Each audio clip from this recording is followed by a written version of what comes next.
All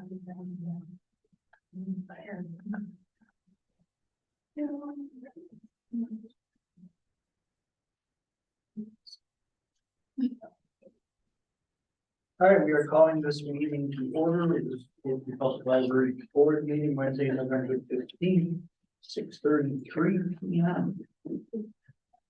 Any comments from observers? No. And let's move on to approving the minutes first. The regular meeting minutes of October 11th, 2023. And edits, comments, if not, can I have a motion to approve the regular minutes? Motion to approve. Second, Second. all in favor? Aye. Passes unanimously. And on to the closed meeting minutes of October 11th, 2023, which have even less detailed discussion or comments. Now can I have a motion to approve the closed minutes? So moved. Second, Second. all in favor? Aye. Aye, those pass unanimously. Thank you. Director's report, Richard. And good evening, everyone. So the first item on my report is the third floor renovation update. Things are going really well. We're progressing with everything that's planned so far. No major pickups in the work. We're past most of the demolition phase. There's one room that's still being held up because it's a server room and we're not ready to transfer the server yet. So, but other than that, the demolition process has really been completed. Now they're moving on to framing, plumbing. It's really going well. So I thought we might have an opportunity to focus today, but I think it might be better in December when things are up to really get a sense of the new spaces.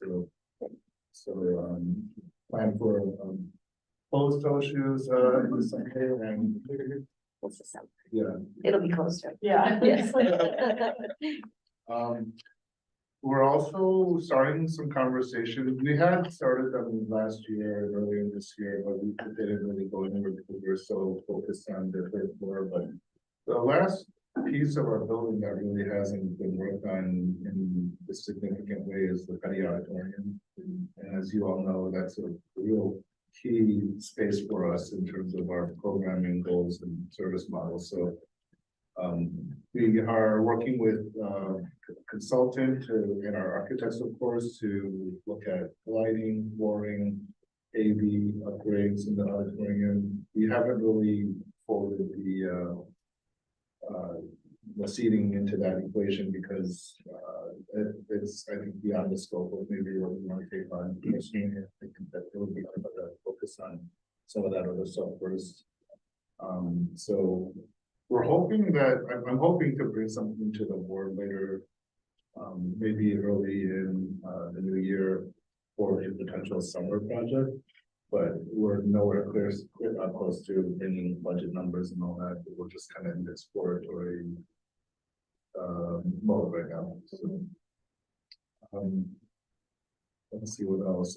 Just to note, the ILA legislative breakfast is coming up. Last year, if you recall, they didn't do it, and we had our own. But this year, they're bringing it back for our regional meeting. So I expect most of our local elected officials, our state senators and representatives, and probably someone from Representative Schakowsky's office will be in attendance. So it's always a good event to meet other trustees from different libraries.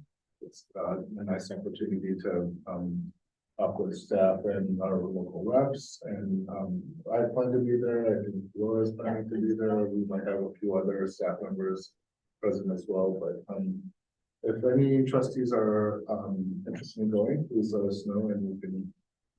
Susie can get you registered. So I know you said that you're we already registered. And I'd like to go, yeah. so Susie will know that. If you want to tell us later, if you are free that morning, please let us know and we can happen. Hopefully everyone could make it Tuesday evening next week. We're having the Carolyn A. Anthony Business and Community Center dedication event reception and ceremony, so to speak. Although light on the ceremony, you remarks by people, and mostly just a celebration, and just kind of meet Carolyn again and talk with her and honor her. So, What time is that? 6, 6, 6 o'clock, yeah. 6 P.M. yeah, 6, but not 6:30, right? Yeah, 6 p.m. We already have quite a few community members who have RSVP, right? I think 40 plus people have RSVP, so I think it's gonna be a really nice evening. We'll try to end up early if anyone's planning to go to the interfaith service at 7:30 later that evening, but.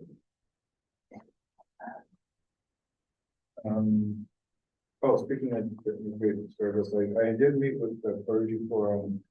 One of the clergy forum leaders and Pastor Stuart Barnes Jameson, and had a really nice conversation with him. First time meeting him. I know several others in the clergy forum from over the years, just meeting at different events and different conversations. But it was nice to connect with a member of the forum again and talk about some things that we may be able to partner on. So I shared a little. That really resonated with him as well, and about the loneliness epidemic that I'm very interested in exploring personally, and the library, I think that fits in with our strategic focus areas as well. So I'll keep the board informed if there is more to report on collaboration.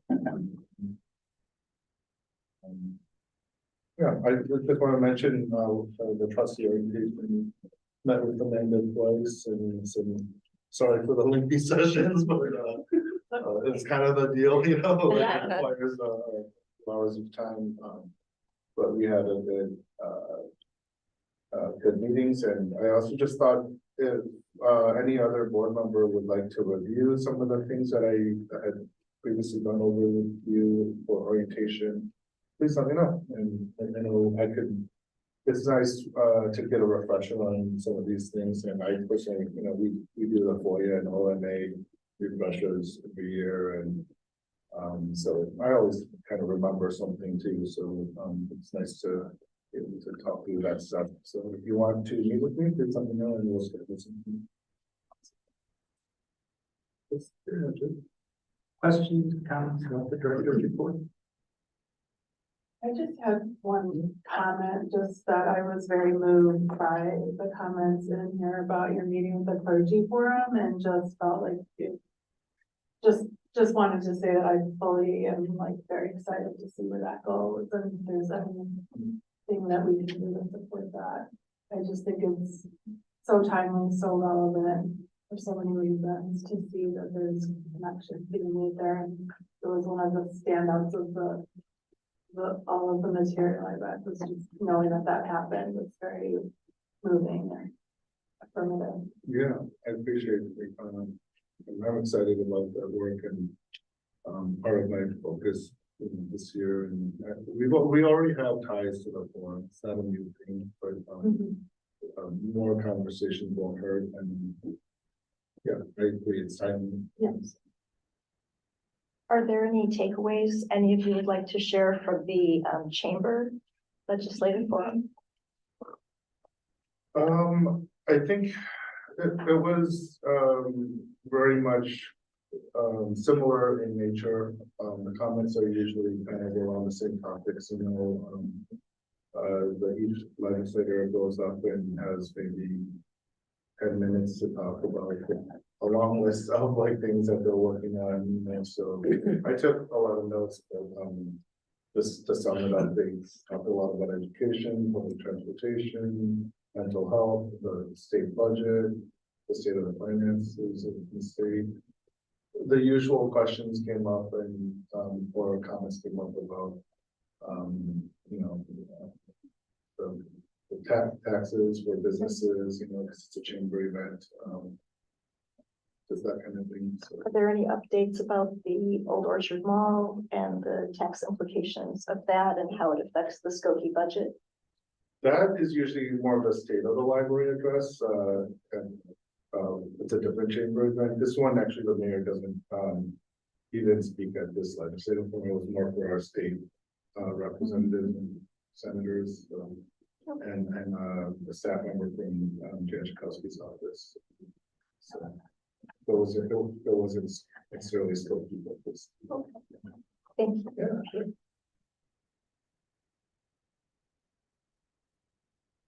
I did have just kind of a comment on the Petty Auditorium. Mhm. As far as, because I know we had talked about the seating being a kind of a separate project in and of itself, just even just the cost of that. But just, just a reminder, or I don't know how you might be going about it when you're investigating it, but just continuing to make sure that we are focusing on accessibility for all of our, patrons, and just kind of, I would like to see that be like one of the main focuses is just that accessibility piece of it and what we could be doing. And if that means, including seating as part of that, then I would like to see some, options if we're using accessibility as one of the main focuses. I'm glad you brought that up. I know, that was concerned, that was brought up in conversation. At different parts of our discussion about the patio over the year, past couple of years. The long and short of it is that the pitch or the grade of like from the top to the bottom, it doesn't allow us to create a ramp on one side. So that's really, we have determined that's out of the question, unfortunately, but what we are planning to do is investigate or explore the possibility of expanding the handicap accessible area towards the back of the audience seating where people come in from the back. We did widen that and expand that. Sometime in the past 10 years, I can't remember, like 8 years ago. But we have an idea of doing more. Like there's a section in the back, kind of like it's an awkward space in the back, and then we could possibly even that out to allow for more people to have room for wheelchairs, walkers.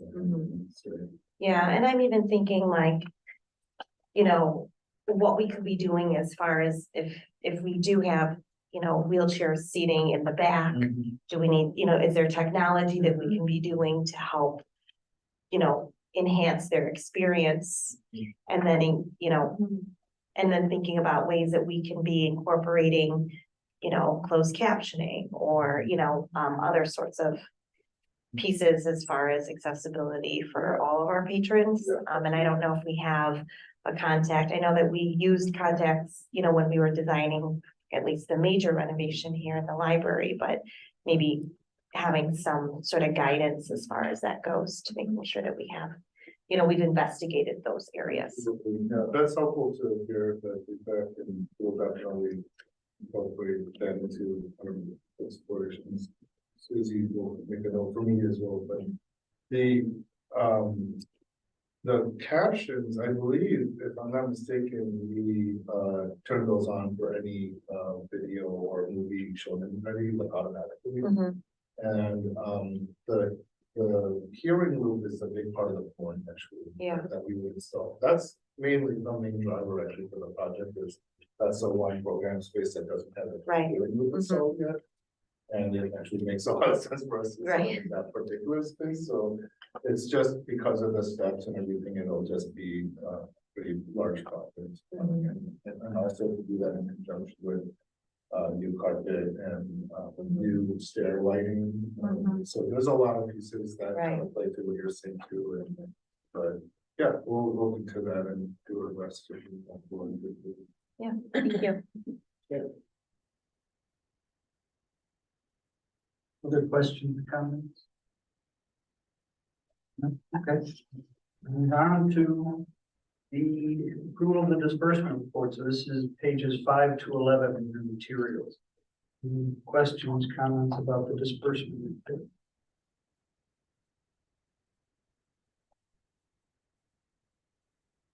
We just had a question under capital, because obviously we have the Blue Point fees, and I know it's referenced later on in the packet, but just if you have a general update on where we're at with launching the system.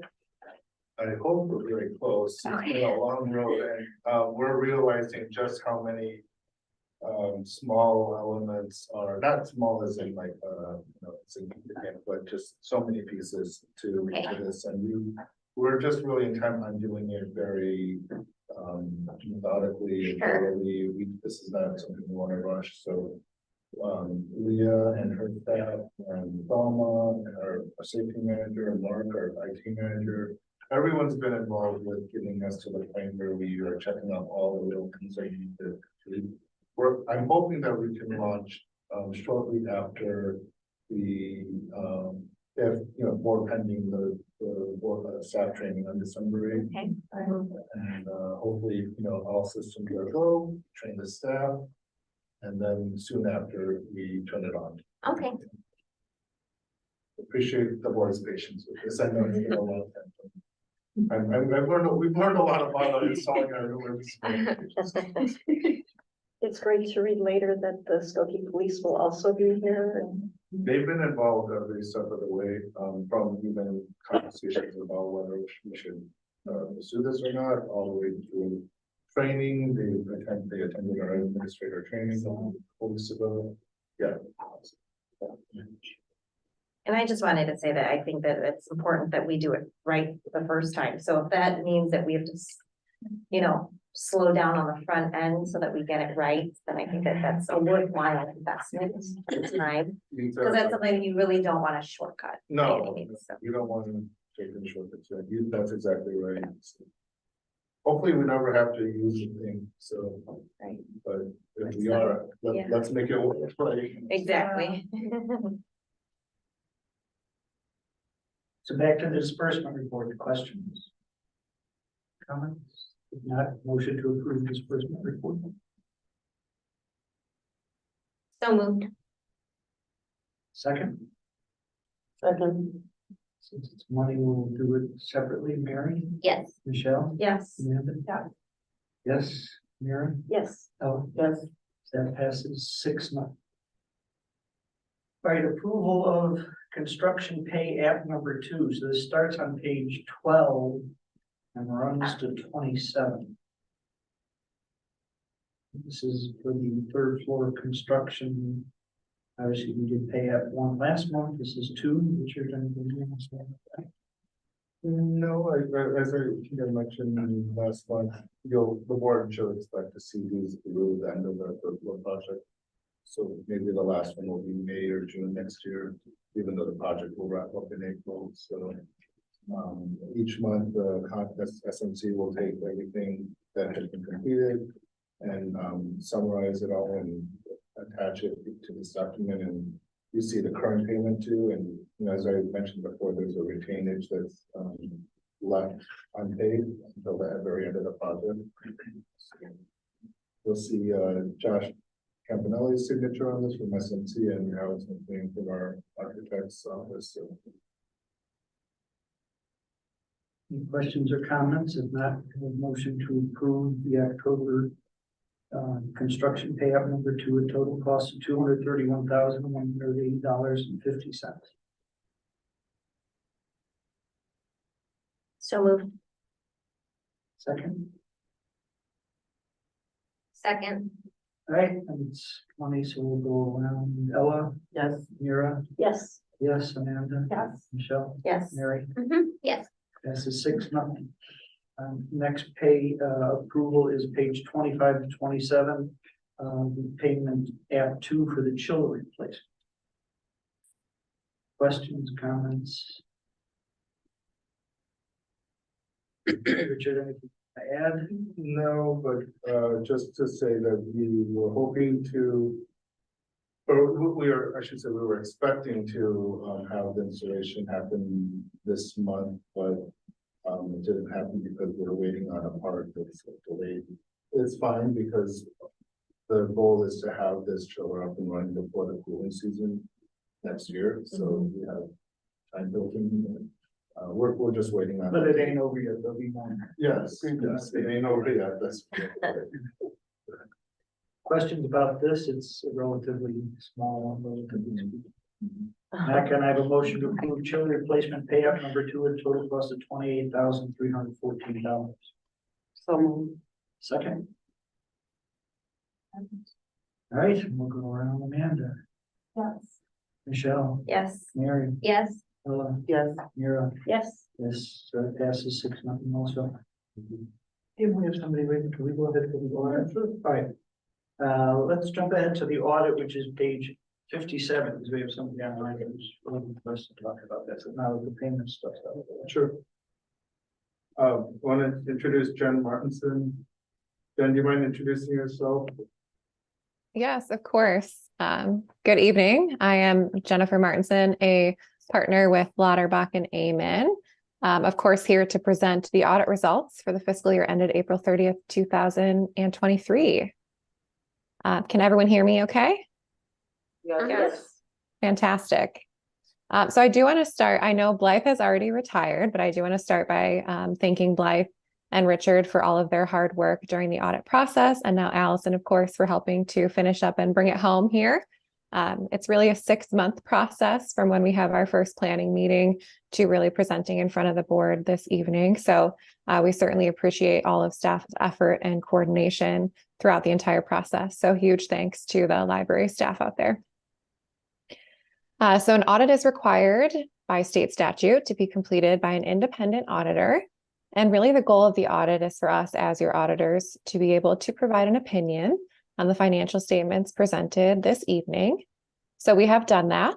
We have another clean, unmodified opinion. It's the highest opinion that we can issue, and it really just means that the financial statements are materially correct or do in fact accurately represent the financial position of the library. So really most important news of the presentation, we have a clean audit opinion for fiscal year 2023. I know there's a lot of information in the audit report, so I do just want to help the board to focus their attention on a few key areas, which I know Richard has also provided those notes as well in his memo. That first section, and most importantly, would be management's discussion and analysis, or the MD&A, which starts on page 5. So this really is the executive summary to the audit report. It's about 8 pages, so it takes this 50+ page report and really summarizes it nicely in narrative form in just 8 pages. So it'll touch on all the highlights for the year, changes from last year to this year. And again, really, if the board just reads those 8 pages, you'll have a full understanding of the entire audit report and the financials for the library for fiscal year 2023. So I certainly encourage you spend time in that section. Again, it's really the executive summary of the audit. Just to touch briefly on the highlights for the year. So this information that I'm talking through would be on page 20. Overall fund balances for the library did increase approximately $1 million, with ending fund balance across all funds of approximately $20.8 million, of which about $11.7 million of that is in the general or the operating fund for the library. And again, you can kind of see that summarized with your revenues and expenditures and changes in fund balance on page 20. Finally, I did also want to point out the budgetary comparison schedules that start on page 48 and continue in more detail on page 51 there in the back. So here, as it sounds, you can compare your budget to actual for the year and see those in more detail with your revenues and expenditures there.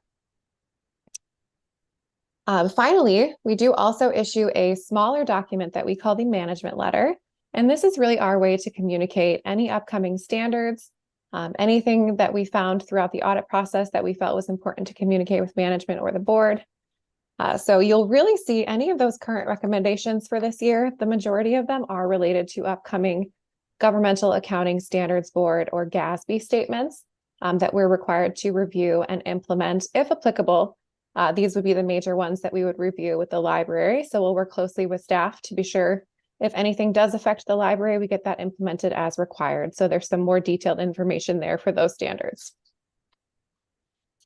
Additionally, there was one new comment, again, just awareness that we are required to report that the general fund did come in slightly over budget for fiscal year 2023. And then finally, the last page will just be an update on prior recommendations. So capital asset appraisal, I know was mostly completed. There's still some discussion with the land values there. And then GASB statement number 87 that had to do with leases. We did review leases with staff and there were no material impact on the financial statements, so no changes there. Finally, we would be required to communicate with the board this evening if we had any difficulties during the audit or disagreements with management or other things of that nature, and I'm happy to say that we did not. So as I mentioned, overall clean audit opinion, very smooth audit process. We appreciate all of staff's efforts. And of course, I'm happy to answer any questions that you might have. One question, could you talk a little bit more about the one current recommendation, the fund over budget? You're saying at the end of the year, we had an excess of expenditures over budget of 63,000. And why that's an issue, why is that a finding? So since the board does have an approval process with the budget, it's just required communication on our end to be sure that there is an awareness that fund did come in over budget so that you are aware as the board who did approve the budget. So the budget we approved, in fact, by the end of the year, the library had spent $63,000 more than we had originally approved. Is that what that means? Yes, and some of that could be also as part of the audit process, we do have to make accrual adjustments. So there's changes to accrued payroll at times, accounts payable, so booking back expenditures that would apply to that fiscal year, which are not always known during the budget process as well. So not really something concerning, just again, more required communication on our end. Right, but you're saying you recommend the library investigate the causes. So what is it we should be investigating? To just our recommendation really is just to be reviewing the budget to be sure that you have an understanding of where those line items were over budget.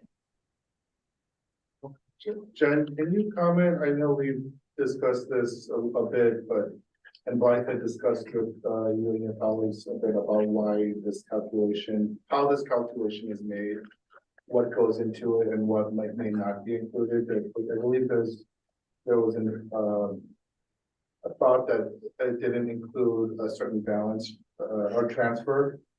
And that's why this could look like this. I'm not sure specifically what you're mentioning, because I think the only thing that there could be changes from, again, as I mentioned, would be the accruals. I think in terms of, because we're looking specifically on page 48, as I mentioned. Mm-hmm. And that's where you can just see the slight over budget there for your total expenditure. So was there something else that you were thinking was not showing up? I think it might have been with some of your colleagues earlier in the process where Blythe had what I thought was an explanation of how this may have been calculated and why we weren't seeing it as necessarily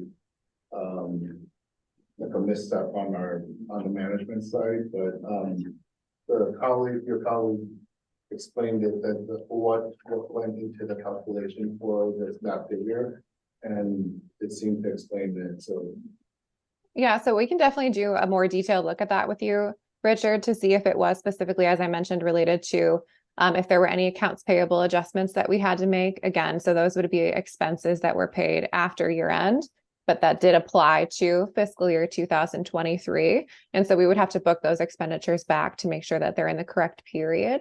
So that could have been part of what that change was. And we can definitely help to look into that in more detail.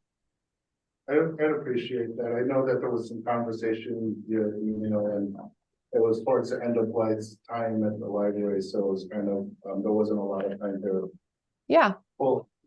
discuss, but I for the purposes of the audit, I was assured that this wasn't a concern, so we decided to just leave it. Yeah, we do have our trial balances that are provided by the library. We do have those by line item with the budget included, and so I can even send that over to you so that you can see what was provided to us in terms of what those ending balances actually ended up being in comparison to the budget. I'd appreciate maybe meeting with you or your colleagues in Allison and just dissecting this so that if there is an area where we can learn from, we can. Yeah, I think it's a big deal, given the recommendations to the board that we investigated. If you could let us know what the 63,000 How that. whatever, whatever lines that feel like we need to do our due diligence, given we've been told to investigate. Yeah, I agree. Yeah. Other thoughts, comments, questions? Yeah. I had the same question you did, and then the second one I had was in the prior recommendation section in the management letter. Point number 1, where it talked about doing some type of capital asset appraisal. So I just wanted to follow up on that, and 'cause it was a previous recommendation, and then the status was that it was not implemented. So I'm just kind of wanting to talk through that and understand, since it was previously brought up. We actually did an appraisal, capital asset appraisal was completed, this year, and we,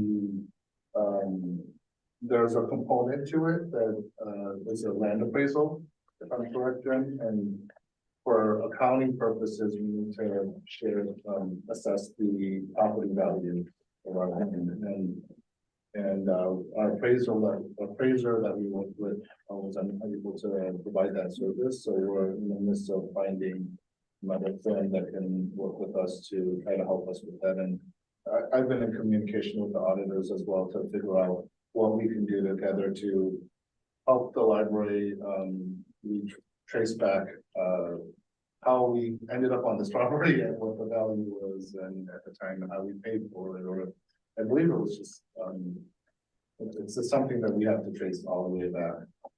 We don't have all those documents. So a little bit of research. That's another piece that needs to happen this year. Okay, so that was my second question, in terms of timeline and deliverables. You're looking to execute that by the end of fiscal year or calendar year, or what do you think? I mean, why not calendar My year? hope is to complete this before the next audit, so it doesn't show up on Okay. the prior recommendation. Okay. Yeah, and so really just to kind of add some more color to what Richard was saying, that it was clear by the review of the asset detail that there was land missing, it seemed, from the library's capital asset reporting. And so essentially, once this comment is taken care of, you should anticipate to see an increase in total net position for the library.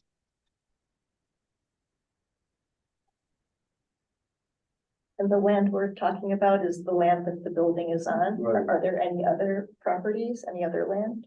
No.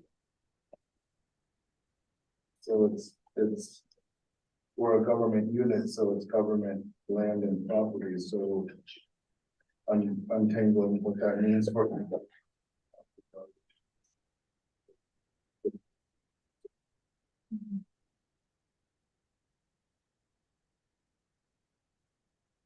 We're working on it. And again, I also want to clarify that none of these comments are really concerning from our standpoint. There were no weaknesses in internal control or anything that we would have considered a red flag, which would be communicated in a separate letter. So these really are just more best practices or recommendations that come up, or again, the majority of the comments really are related to standards that are completely out of the library's control, but just to make sure the board has an awareness that these are coming and could change some information in the financial statements in the future.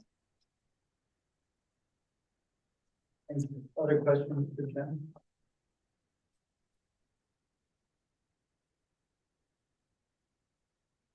Okay, then I have a motion to accept the audit for fiscal year 2023 as presented.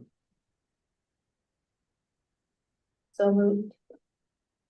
Second, Second, since it's about money, Amanda, Yes. Michelle, yes. Mary, Yes.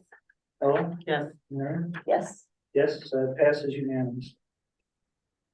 Thank you, Jen. Thanks, Jen. Thanks for joining. Thank you. Thank you so much. Have a great evening. Thank you. Thank you.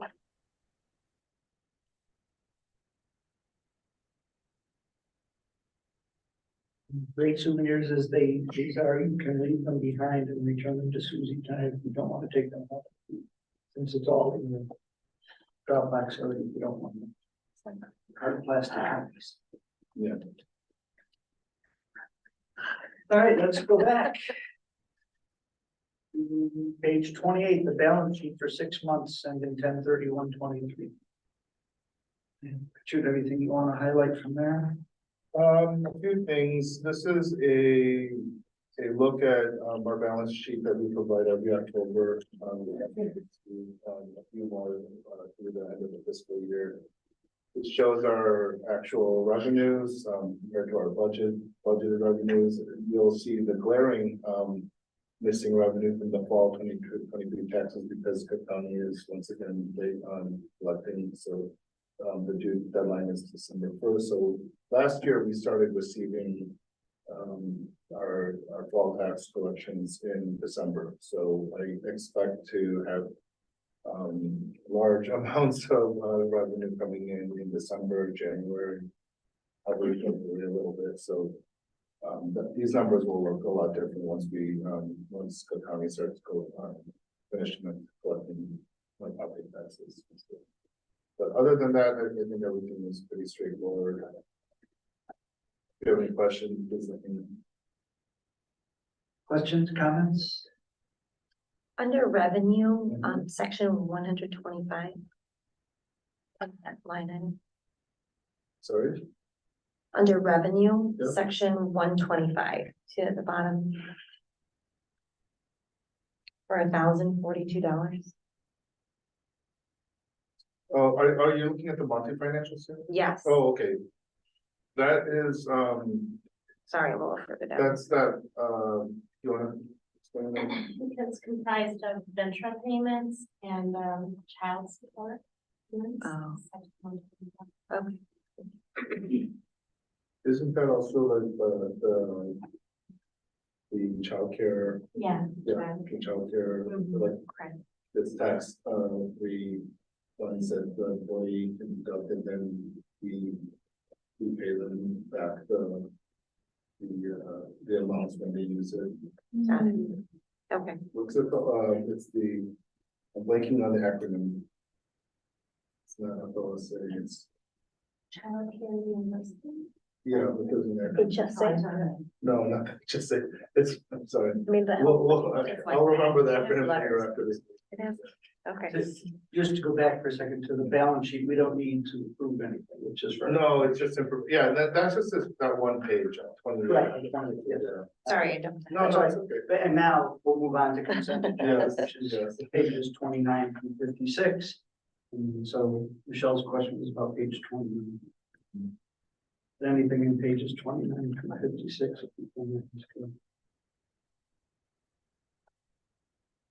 Page 34, where we talk about the patron engagement and circulation stats. And in that second section, the last sentence, we say there are library cards in the hands of 82% of our population. So how do we define our population? That residents of Skokie. Yeah, it's based on the census numbers of how many residents there are just within Skokie. So 82%, that's fantastic. Allison, maybe this is a question you can answer, probably the one we have answered, and I just don't remember. Page 32. If you look at expenses, total expenses, say it's 7,117,557 for the total for everything for the year for the end of October. But then if you go to the next page, 33, year-to-date expenditures for 10/31/2023 is 6,815,548. So why is it 7,117,557? That's the difference. This includes. I'm fairly new here and I did notice that myself. There is an account, there's a transfer and I didn't bring it with me. That didn't really apply to the budget, so it wasn't applied to this budget status. And just to compare, I went back to 2022 and there was a similar situation, so. I have thoughts in my mind how to merge the two reports so they're more, on a level playing field. But the numbers are are certainly accurate. I quadruple checked. Right, there's some things included in the financial statement that are not included in the budget. Sure, yeah. Simple, you say, Yeah, in terms of expenses. this is a very, this financial statement is very detailed, so. Which is good. Thank you. Financial statement includes everything, and the operating budget includes just the major categories that we use to run the libraries.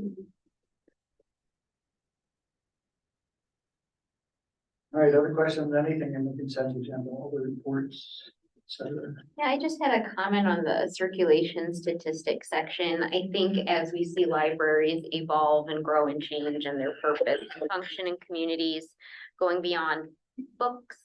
I know we've got like the little section downstairs where you can check out cameras and Steam kits and laptops.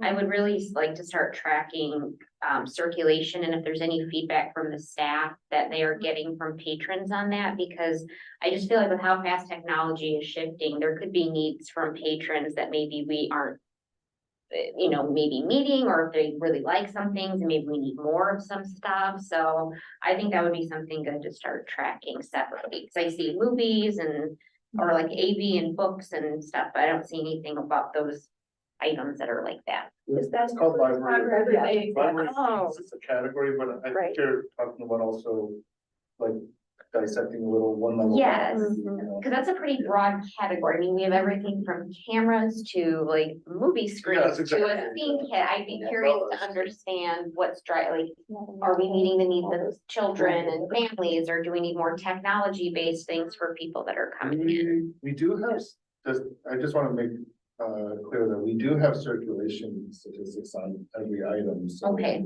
It's all, but I've already shared this with Laura and Okay. Annabelle that we should do some analysis on like kind of digging a little deeper and looking Yeah. at those circulation statistics to see what we can see, you know. yeah, because if there's like a wait list, for example, for 3 months on an item, it would be good to know, you know, versus something that's, you know, happen and coming in and out really quick for people to check it out. We do know, our Okay. staff keep track of that, and you want to talk about Collection HQ a little bit?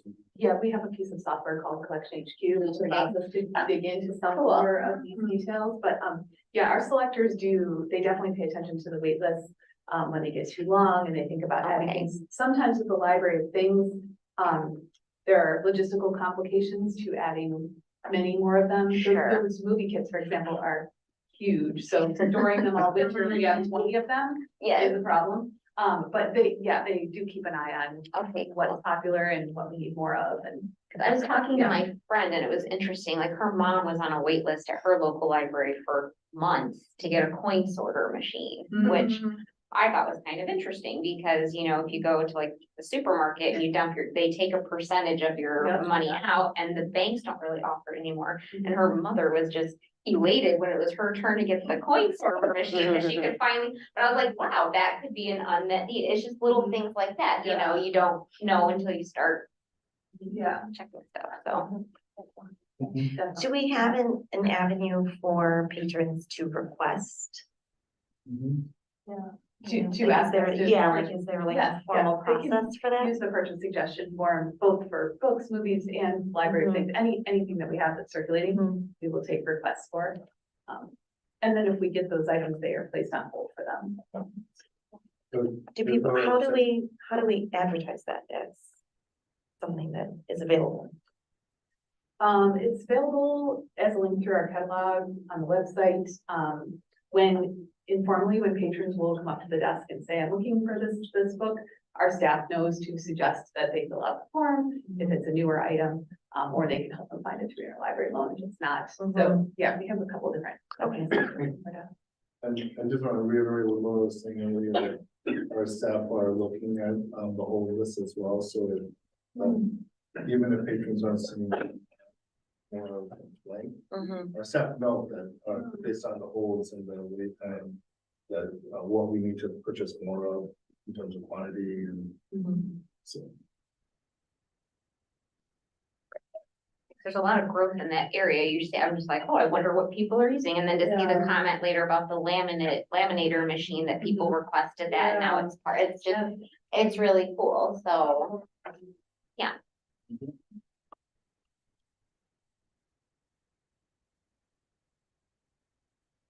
Other comments, questions on the consent agenda? If not, can I have a motion to approve consent agenda? We're Here, in the reporting section, just a couple of observations. One is so nice to see that our librarians are going out into the community. I really like seeing the comment about our teen librarians going to, I think, a parent event at the high school. And I think meeting with 30 adults and 8 younger people. And so that type of, contact, I think, is really important. I'm glad to see that. Also, we talk here about I'm not familiar with this Otago exercise class that many more mature adults had participated in, and how it cultivated a sense of togetherness and belonging for 8 weeks. And this reminded me of a breakout that I did at the ALA conference. It was really compelling. They showed all these data points about how many times libraries invest, of course, in our youth.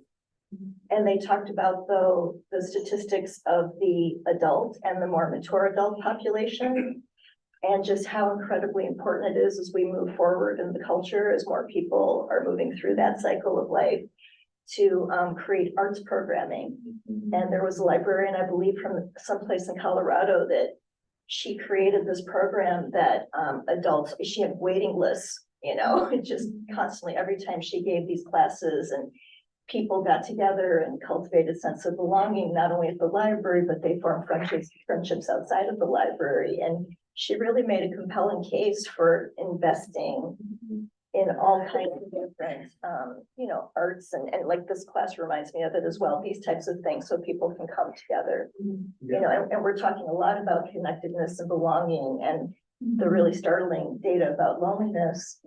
So we know music, art, it brings people together, and not just watching other people do it, there's great joy in doing it yourself, right? So I really encourage us to look at creatively what are other opportunities that we can invest in here at the library to bring adults together. It's absolutely one of the priorities that we are planning to pursue, to support that first focus area in our strategic plan, concept of play and creativity. And my director, I didn't mention it, but at the conference I went to, the keynote was exactly what you're talking about. The role that creative arts can play, even in combating loneliness. And just bringing such joy and a sense of belonging to people. Exactly, Yeah. and I caught that one interested me too. And what interested me about that one, which leads to another question. Am I correct when I read it that it wasn't just one event, it was a series, right? I think there's something to be said about a series, because you come back and you're interacting with some of those same people.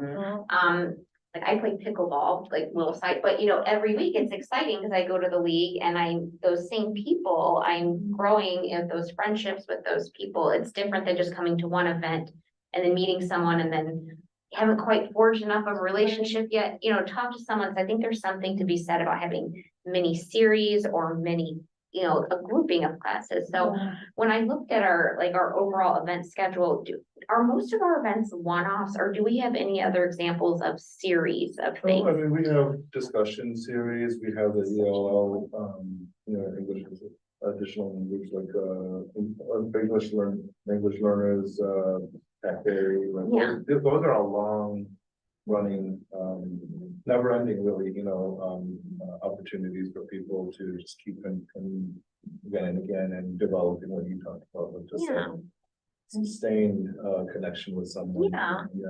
For youth, we have things like Together Time and our Story Time series, where the same parents are coming and seeing each other, and then they're staying afterwards to play together. All right, great. Yeah, Those so, are weekly things where you could expect the same people. Interesting enough, even on the bookmobile, because of the nature of the bookmobile stops and the regularity of them. Sure. Our staff and the community that uses a bookmobile always have that connection that Sure. we're talking about. 'Cause Yeah. Every week, you're seeing Yeah, the same people and you're seeing the staff who are regularly working that shift and so, yeah, I totally agree with this.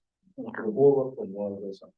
yeah, it'd be like a cooking series, you know, even if it's just Yeah. 3 classes, like Yeah. one week you're making broth, the next week you're making like a medium level soup. Last week, you know, mulligatawny is gonna be great. You can get really complex, you know, amazing soups. That's what the Colorado librarian emphasized, is that these classes that she was doing were multiple weeks, so Yes. like 8 weeks or more. Yeah. And so that's exactly right. She said she knew it was getting good when people would go out to dinner afterwards. and they'd Yes. go and make a plan for a movie together and, you know, and I think what you're saying, Mary, is so important. Weber Community Center, I think, is another, in addition to our library, Yeah. another jewel of Skokie. And that's what you see there, is people have been together for years, in some cases, taking all different kinds of classes together. And they have friendships that they have formed, you know, over that time. So I do think that we have tremendous opportunity to do more with the adult population here. Yeah, Yeah, that's we'll great. take this back. This is really great feedback from the board and I'll take it back to the meeting. To our learning experience manager. Mhm. You mentioned bookmobile on page 35. Numbers are up a little bit from last year, but it seems like bookmobiles have not recovered from COVID years. Most other things have, but it's still way down.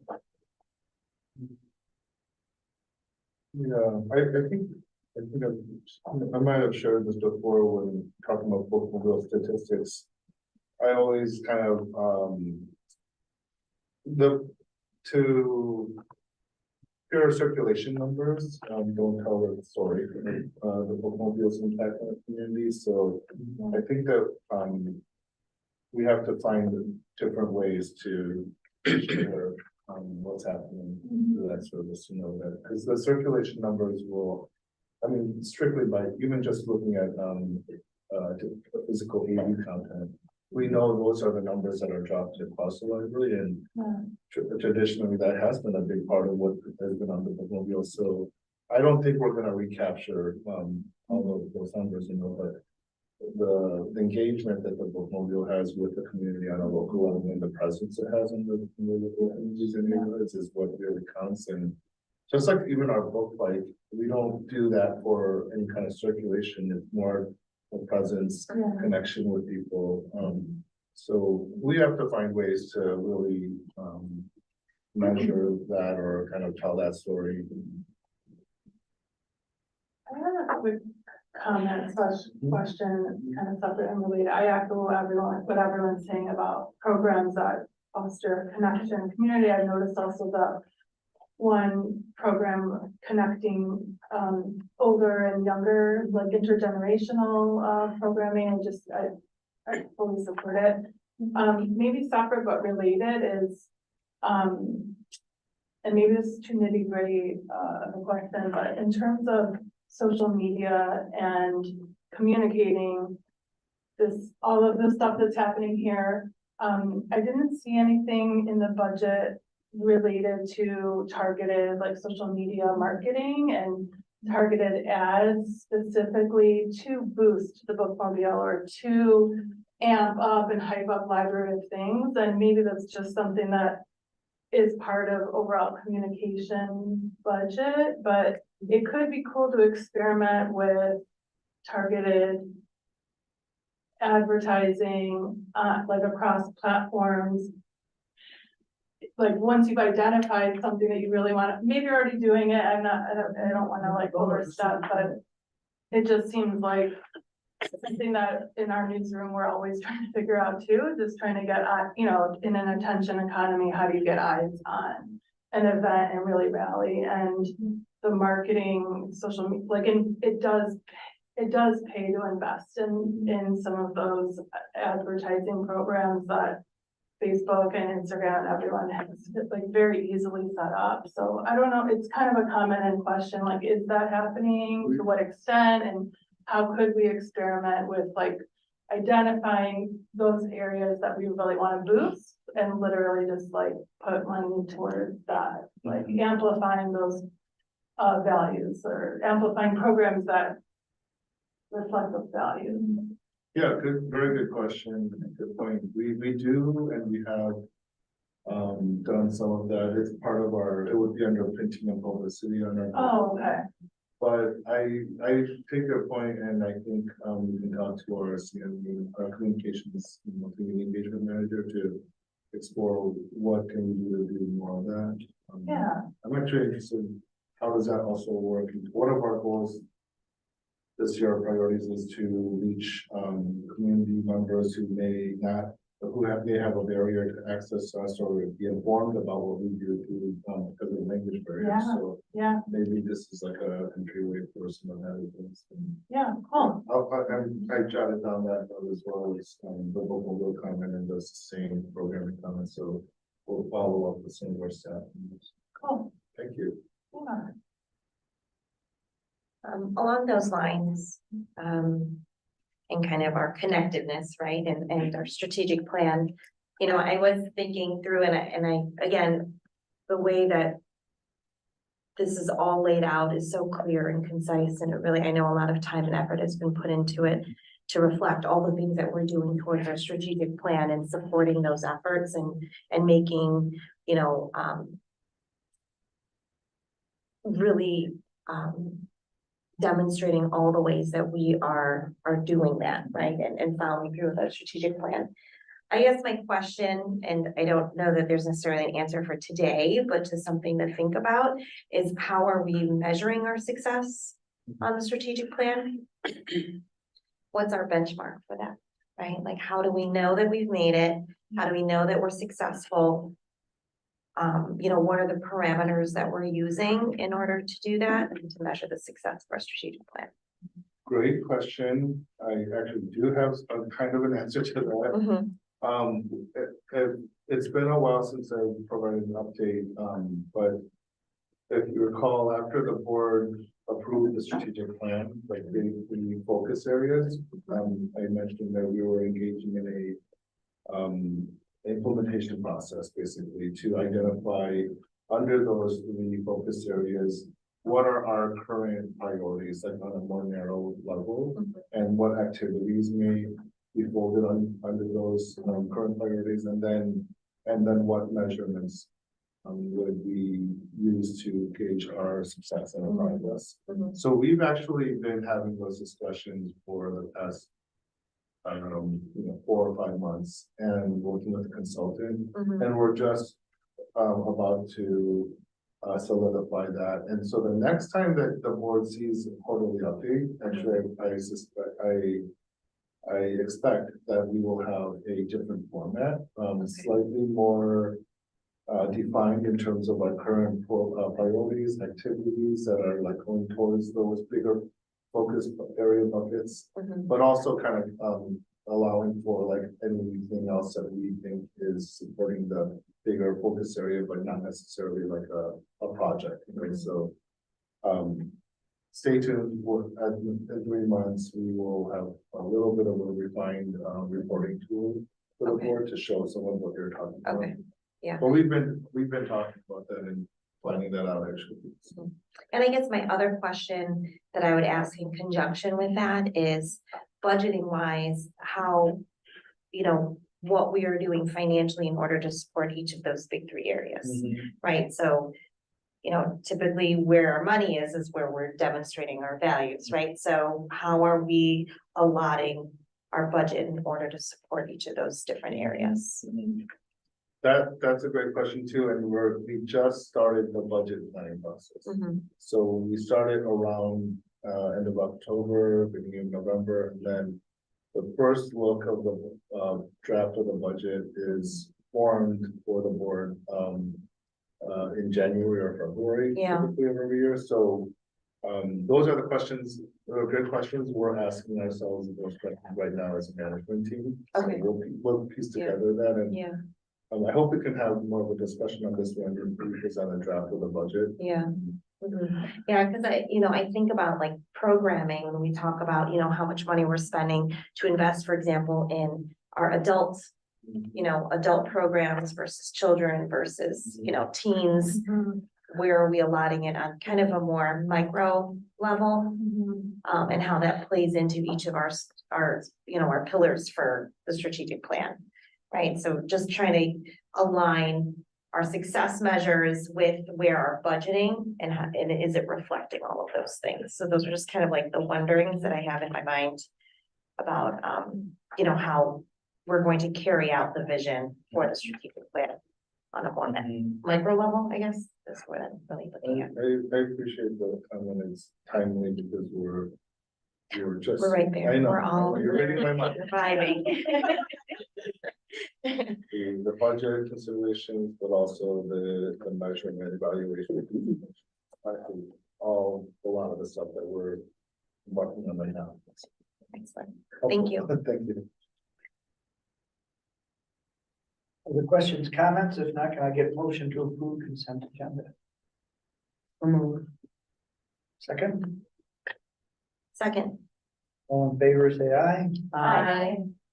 Opposed, passes unanimously. All right, now jump all the way to page 127. Approval of the award of the bid for the third floor furniture. Okay, this is familiar, it should be familiar, this process for those of you who went through it in the first renovation project, but very similar to that years ago. We went out to bid for a furniture package that we worked with Laura, myself, other staff throughout the organization. Worked on thinking about what kind of furniture we would require in the new renovated third floor. And our architect put together a comprehensive furniture package, and we bid that out as required by law. And we, as my memo states, we received a really solid bid from actually the company that we worked with on the renovation project earlier, a couple years ago. So we were really pleased to receive a strong bid from them. There was one bid that was disqualified, but looking at their numbers, it would have been much higher than the Thomas bid. So it actually worked out really well for us. That Thomas was the single qualified responsive bid. So all the details and the numbers are right there. I won't repeat them unless you want me to talk more about that, but everything is in order. This was all obviously reviewed with our attorney as well as whole process, and they didn't have any concerns about having one bid and having the board approve the one bid that was responsive and qualified, given the nature of the furniture dealers and market. So I recommend that the board approve the award of the recommended furniture bid from Thomas Interiors at a total cost of $378,456.66. I just have a question out of curiosity. You know, at the end of the memo there, in addition to this, there'll be another 11,000 to buy some additional chairs and tables that weren't included in this bid package. If we know about them, why weren't they included in the This furniture is furniture that can be sold by certain dealers. That particular manufacturer that I referenced, that 11,000, there's only basically one company or two companies that we can deal with, and because it's a separate distinct piece of furniture that we wanted, it was easier to just get two quotes from them. It's a lower number, and so it would have kind of muddied up the total bid because Thomas wouldn't have bid on those. Yeah, exactly. So just kind of pull those out. Thank you. Other questions? I just had a question on like the warranty for everything Sure. that we're buying, like it breaks, can we get it replaced or how does that work? Good question. We do have a warranty for the furniture. It varies based on the manufacturer. So I can, for example, the workstation furniture, office furniture, and the desks, cabinets, that's a 12-year warranty from the retailer. Other furniture that might be less, 3 years, 5 years, 10 years, but most of the furniture will have a warranty.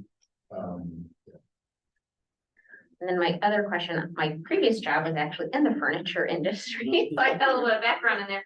There's been a larger, I would say, I'm not concerned about Herman Miller as a brand. I mean, it's really, really great stuff. So I think I'm all about investing in good quality as well as making sure that there's a good warranty. I would say overall in the furniture industry, there has been this trend to make things like cheaper and kind of like you use it and then you stain it and there's no way to fix or replace it. But other furniture companies, for example, have gone down a more sustainable route. And I don't mean necessarily just using sustainable materials, you know, I mean things that are modular, things where if one component breaks, you can replace one part rather than having to get rid of the whole thing. So I'm just curious, especially since our patrons have talked about sustainability and how important that is to them, like what kinds of sustainability features are part of the furniture that we're looking at? The bulk of our furniture package is dealing with our tables and workstations, and all that is modular, you know. Like Okay. those are pieces that are kind of interchangeable or replaceable. That's why they need to be assembled here. So a lot of pieces. As far as like durability as well, we don't buy furniture that is kind of easily stained and something that we have to throw away. Everything is wipeable. We have an internal rule here now that we don't buy furniture that can be wiped out. So, Okay. like this, the furniture that you're using right now. Yeah, so we're always good thinking to have about and working with Yeah. architect to select pieces that are library grade, you know what I mean? Okay. Like with public or staff, we know that this furniture is going to be used heavily, you know, so Yeah. there has, like rug counts is a thing that we talk about, you know. Yeah. like, The rub count, yeah, rub counts are really big and different fabrics have different types of, you know, longevity. Yeah, for sure. So I think that's good to know. And then I think the modularity thing you brought up is really good because the last thing you want to do is buy a piece of furniture that's specific to a space and then your needs change and you don't want to be buying new furniture. You want something that's adaptable that you can, you know, twist this way or add an extra piece so it works in a new space. So I think that's a good investment. And I'll also point out that the workstations are the same line as what we bought for the first floor. And the small office on the second floor, the staff areas, so it's all very, all in line with, all what we have already, so.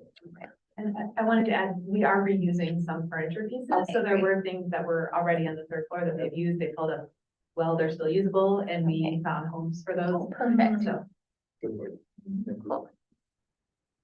All right, I only have one more, about adaptable furniture too, for anyone that has different abilities, has that been taken into consideration with the purchase Yeah, as well? we, Okay, Laura, did a great job of working with our architect, Vinci, on the project and had, exhaustive conversations with like staff and the architect and back and forth about like, getting, things right for, people who needed, some type of accommodation. Okay, or perfect. preference of, you know, certain types of.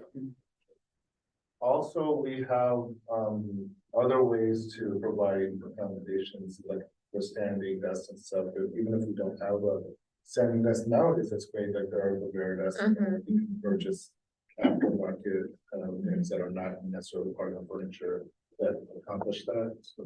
okay, that's all my questions, thank you. Thank so much. Good question. There's rub count. There's all these things, you know, scratch resistant, there's all snack resistant. It's a fun area to. Very cool, yeah. We. If not, can I have a motion to approve the award of the recommended furniture bid from Thomas Interiors at a total cost of $378,450.66. So moved. Second. All right, and it's money, so Mary, Yes, Michelle? Yes. Yeah. Amanda, Yes. Mary? Yes. Yes. That passes unanimously. Let's move on now to page 155, approval of revisions to the personnel code. You may be wondering, why are we bringing the personnel code again, when, we just, approved a significant revision to the personal code last month. The board, as you recall, had some comments about the section of the code, and there was another, section after our board meeting last time where there was, in light of a new law coming in place, so I'm gonna turn it over to Leah, and Leah prepared this, work. You wanna just say a little bit more about what you did with these two sections? Yeah, absolutely. So two sections were revised. The first is the section on discipline based on feedback, so thank you for that.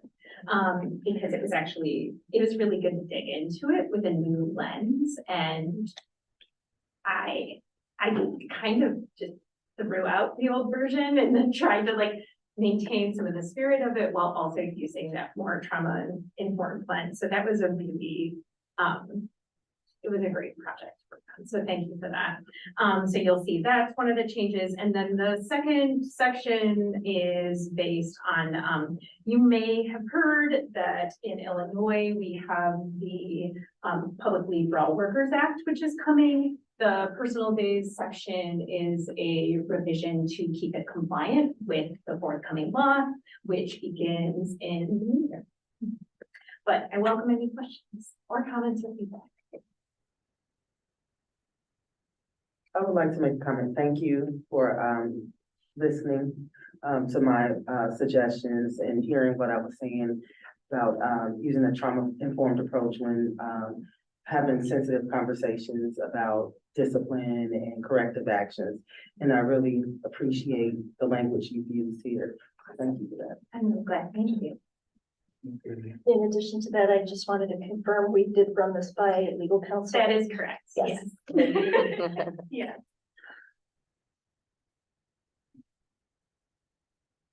Other questions or comments? If not, can I have a motion to approve revisions of the personnel code as presented? So moved. Second, someone? Second.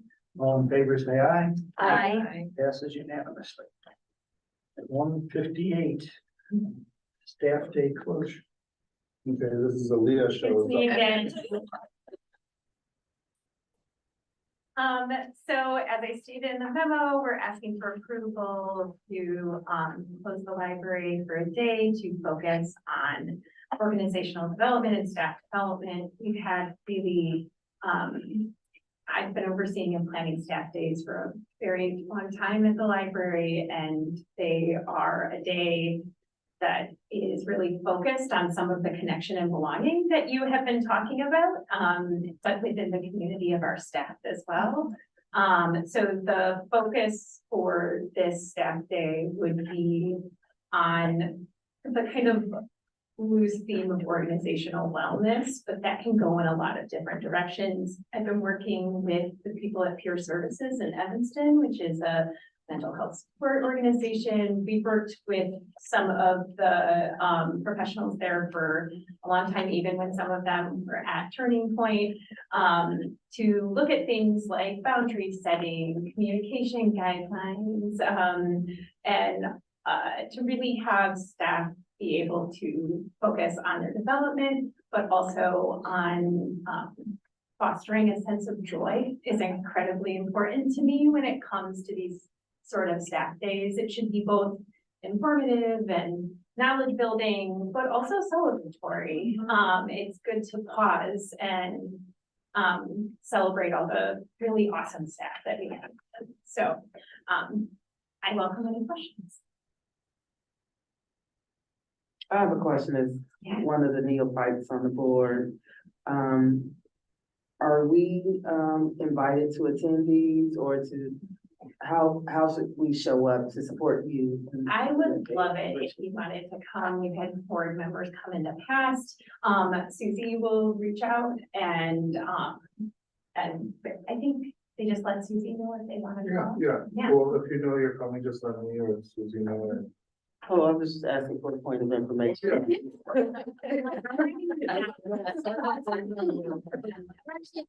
Session.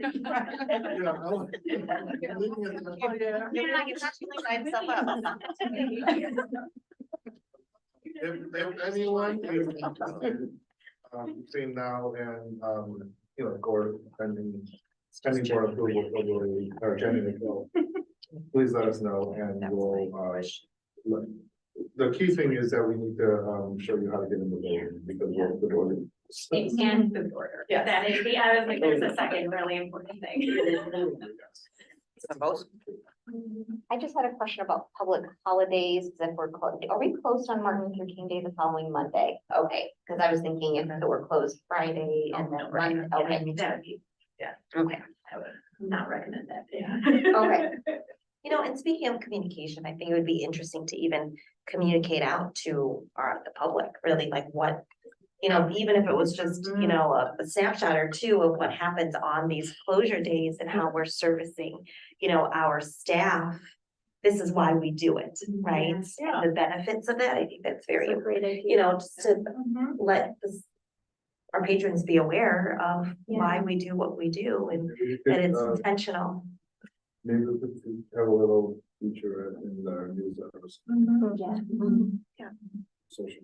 Yeah, and kind of like the focus of it, right, and what our staff is learning during these closure days, I think is really important to Good idea, tell the public. good idea.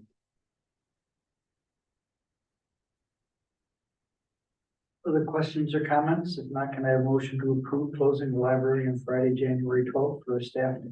Enthusiastic motion to approve. Second. All in favor, say aye. Aye. It's approved. All Thank right. you. Trifecta for Leah. If the board is.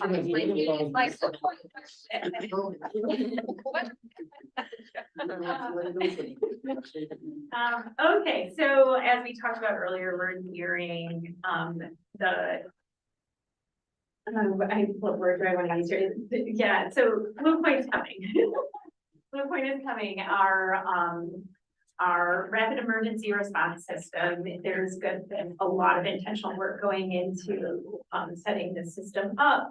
And we are hoping to do a delayed open so that we can do both a test of the system, but also to train all of our staff. So what that would look like would be the Skokie Police Department would be in attendance, and our recruiting and training administrator has been in close contact with Officer Rich Wilkinson, who does all of their armed intruder preparedness training for the Skokie Police Department. They would have a portion where they would facilitate almost refresher training on how to do run, hide, fight during a armed intruder scenario. Then Blue Point's training facilitator will also then do a presentation, and then we get to practice. So staff will actually get to hear the system, do a drill with the new system, so they'll get to practice. And it allows us to also test the system as well. I know there was the one glitch, things been okay since then. You just changed it. No, we've had. So I have a question regarding staff members. Will it be all staff, all library staff? So if they were not scheduled typically to work on Friday, December 8th, are we requesting that they are then going to be Yeah, so working that day? yes, and quite frankly, some of our staff have other jobs or other obligations that would make it so they're not able to do that. And in that scenario, we're looking the library's videographer to record the training, Okay.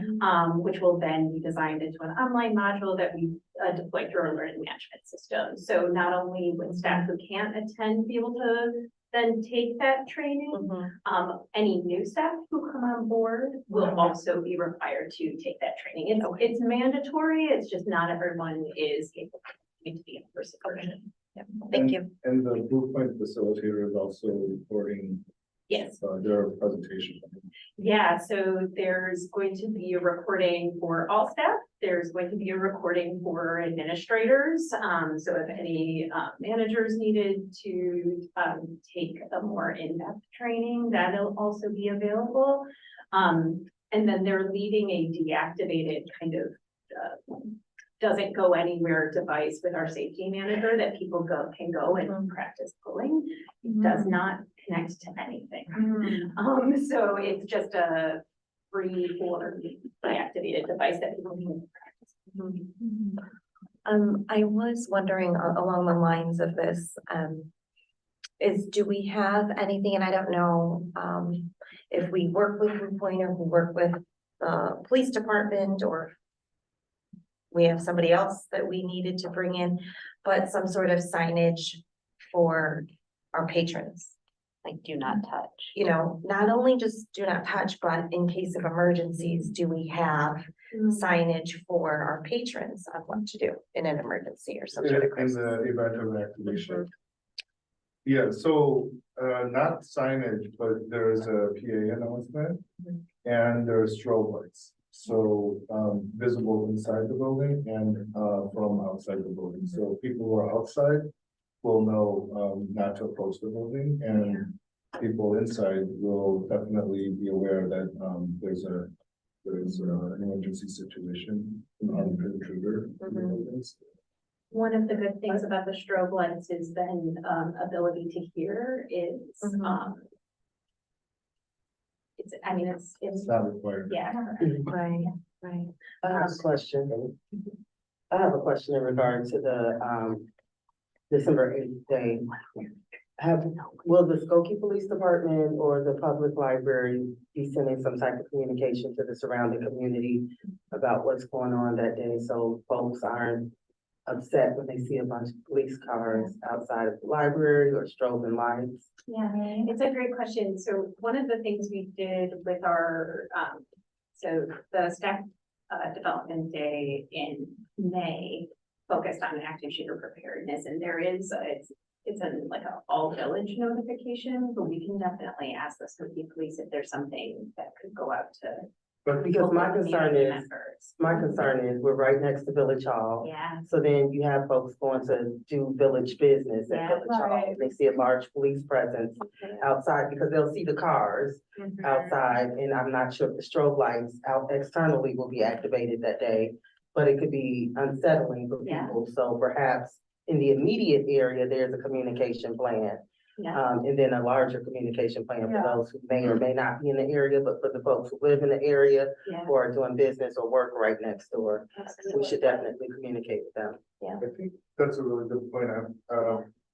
I don't believe, maybe you can correct me if I'm wrong, but I don't believe it's like a full enactment of what the SWAT team will do. But the strobe lights will be visible from outside, so I think that's a really good point, that we should.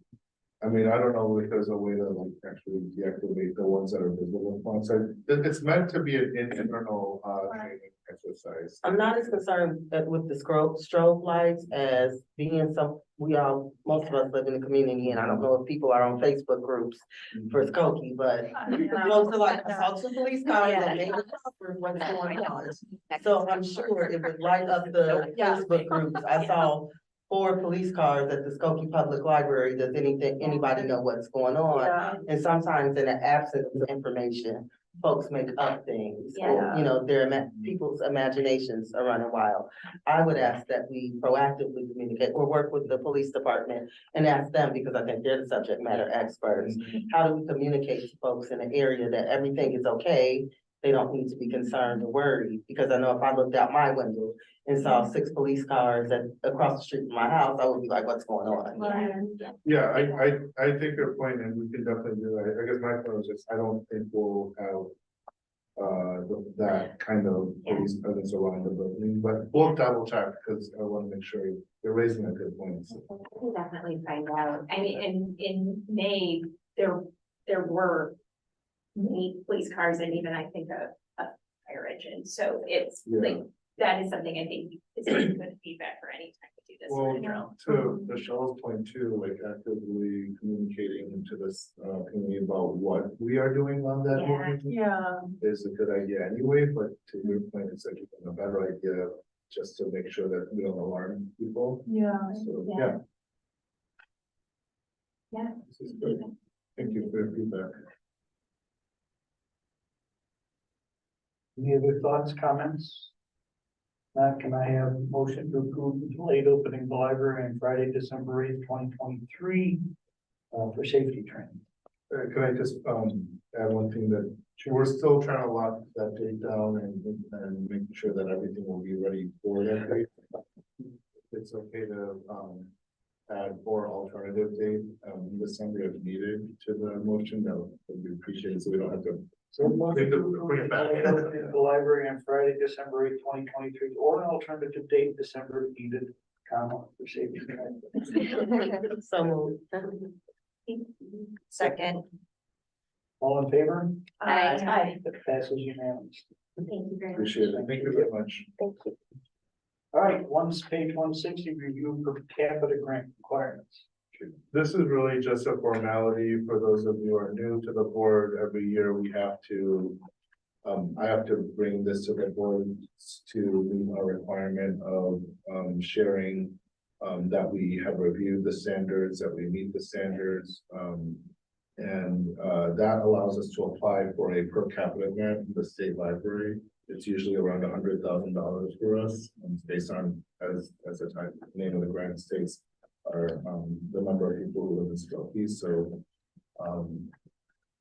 it's not, there's no action required, it's just information purposes. But if you have any questions about it, I'm happy to answer them. Questions about per capita grant requirements? No. Hearing none, on to page 161, information about merit increase approach. This is actually something, Rhea and I worked on together, and Laura as well.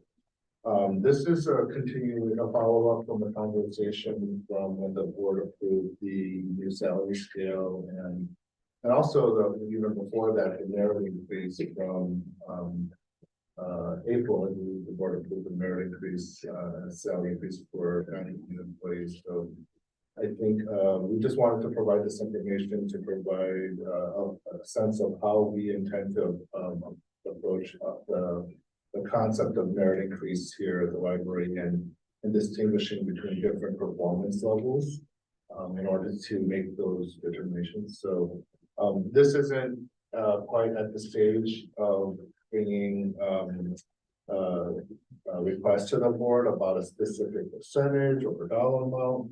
That will come, if the board would like, Jean's approval of it on the agenda in typically March, we have that discussion. So that's not what this is. It's just more of a FYI of what we're intending to do in order to be able to distinguish like exceptional performance versus standard and performance. Yeah, did you want to add anything? Yeah, I will say this was a really good opportunity to look at our performance analysis as a whole. I think looking at that tool and that support that we give to all staff, and then also factoring in how that tool can then be used to determine these three categories is better. I think are an incredibly worthwhile process to really give a hard look to our current performance review process and how that plays into merit increases. We worked with HR Source, which is a company we've done a lot of work with in the past. Also, I worked with other experts when it came to developing the existing performance structure.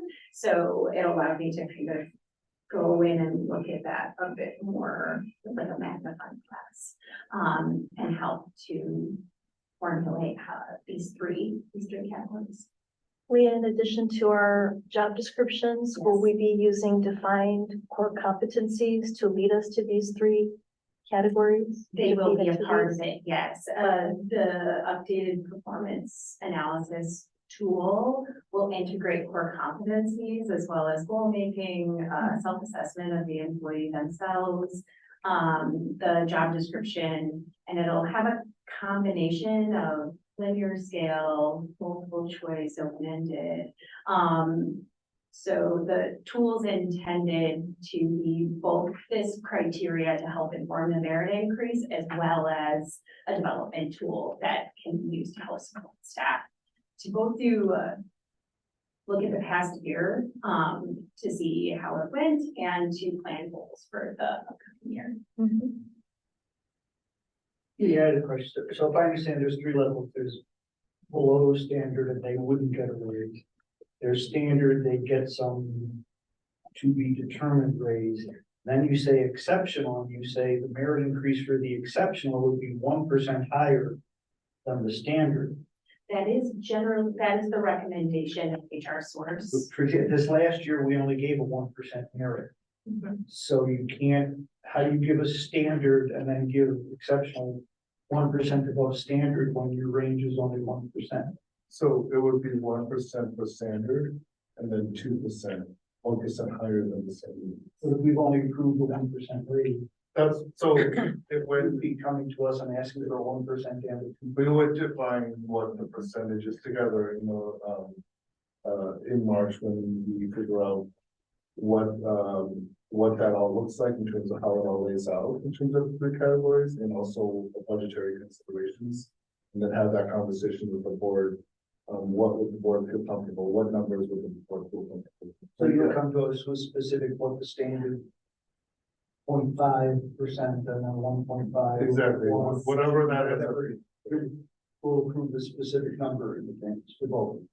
That's the idea, unless the board wants to do it. There are different ways to do it, like some boards and organizations approve a pool of certain dollar amount, and then it's up to us basically to divvy that up, If the board prefers that, it would be a departure from how we historically done it, but I'm certainly open to that discussion. But again, we haven't prepared like a certain recommendation tonight about that. We're having to like detail, but we're like that will be different numbers.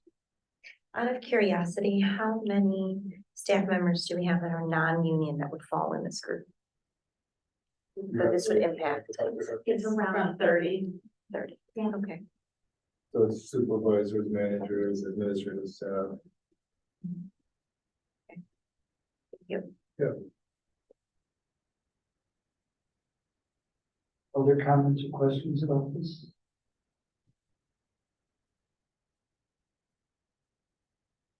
We'll provide more information in February, March-ish, Gene, actually, we'll have a talk discussion. Yeah. So, Yeah. I did have actually a related question related to this, my budget too. In the past, the board had, years ago, when I first started as a director, the practice was to give the first look of the budget in January and then have the second look in February, the third look in March, and then have the board approve in April. For the past 2 years, the board has given me an instruction to go on about the January first look to start in February, and that's sufficient, February, March, April. Knowing that March meeting will be when we would hopefully have some type of decision about an increase, so that in April, we could bring back very solid numbers based on what the board approved about salary increases. So is that okay with the board to do it in February, March, April, or do you want me to bring something in January? I think that's sufficient. Agreed. Thank you. Particularly taxes delayed. Yeah. It'll give us more time to look at the budget, and January is always kind of a rush. It seems like it's a little far off from when we actually have to finalize it. I feel like Right. kind of that last crunch is really much more important anyways. It is. They're also kind of working numbers. Exactly, yeah. Thank you. It's helpful. Other questions or comments? We don't need to vote on this either. No. But one comment is just, I appreciate kind of the heads up of kind of having time for us to think about this so that we're not you know, we can come up with questions or thoughts or reflections on it between now and let's say March. Yeah. So it's appreciated. Thank you. Thanks, yeah. By the way, I thought of the acronym What is it? FSA. Yeah. So We can many all go home acronyms. completely. So many acronyms. Well, there's FSA and there's the healthcare spending, there's the There's HSAs, FSAs, and then there's the child care credit as There's well. so many. Yeah, Yeah, There's FSA, different that's ones. section 1, but that was a cafeteria. and Yeah. A lot of employees. All right, that brings us to the last item, comments from trustees. Observations, comments.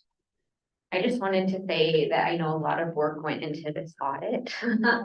So, I appreciate all the work for everybody on the library staff who was involved in working with the auditors and getting it. I know it's a lot if you've ever been involved with an audit, all the requests for documents and going back and forth. So it was well organized. The end result was good and I know a lot of work went into it. So thank you. Blythe, wherever you are, thank you. Next year, it'll be Allison, so. Sure, we'll be thanking Allison. I would also just add kudos to everybody for making it seem calm here as the third floor is Yeah. gone and everybody's dislocated. Yeah. I haven't heard a single comment from the patrons. I know. But honestly, yeah, and as far as staff goes, it's actually going very smoothly, people's temporary work environments, so far, so good. And the spaces have been sufficient or, you know, because I know that we have questions about how that was all gonna play out. I walked by there. The tree in the, yeah. And the staff in the MR room that's processing all of our collection and everything, there's a lot happening in there, but, the work's getting done and, again, I've heard a lot of. That was all Laura, by the way, she Was. planned everything in terms of like temporary workspaces where people would have meetings or work and who would be in the building, who would not, who would be at the annex, so kudos to Laura. It was fun. And thank you to the staff for was being flexible, right? Because Yeah. it's a lot of adapting and crunching together and Sounds getting like to it's know your going neighbors really well. really well. It's on schedule. It's on Right. schedule, and we just, I'm probably the one that comments and yes, so. I want to give the library always, Yeah. but 5 months, well, mid-April, end of April. Very exciting. I just have a little love note to share with you guys. I feel like that's why I joined the board. Just to- Library, but in relation to the staff development day, Leah, that you're talking about and the joy that you're fostering. I work from home, so I sometimes do come to the library and work from the library. And I do feel that from the staff that I interact with and just, I told Richard this witnessing I didn't catch his name, but one of the service librarians up here being so deeply patient with an older patron who needed help figuring out something labyrinthine on the internet with trying to like sort something business-like and stayed with him and listened and was so patient. And I know there's a million stories like that, but I didn't have to go looking for it. It's there every time I'm here just to see that. And so just reinforcing the need and the importance of bringing that back to staff, that staff have time to replenish and connect with each other, and just wanted to put that out there. So it's really remarkable to see when everyone's patience is so short these days, just to see the amount of attention and care that staff are giving to patrons is very, very moving. Thank you for sharing. I also wanted to just say, when I thank Laura for all that transition, I would look at Suzanne. Yeah. Susie was totally part of that too. There was, partners to the team. Oh.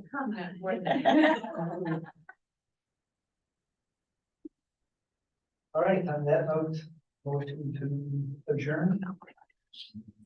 Oh, move.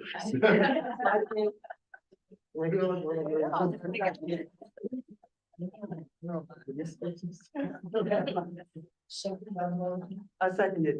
Favor. Aye.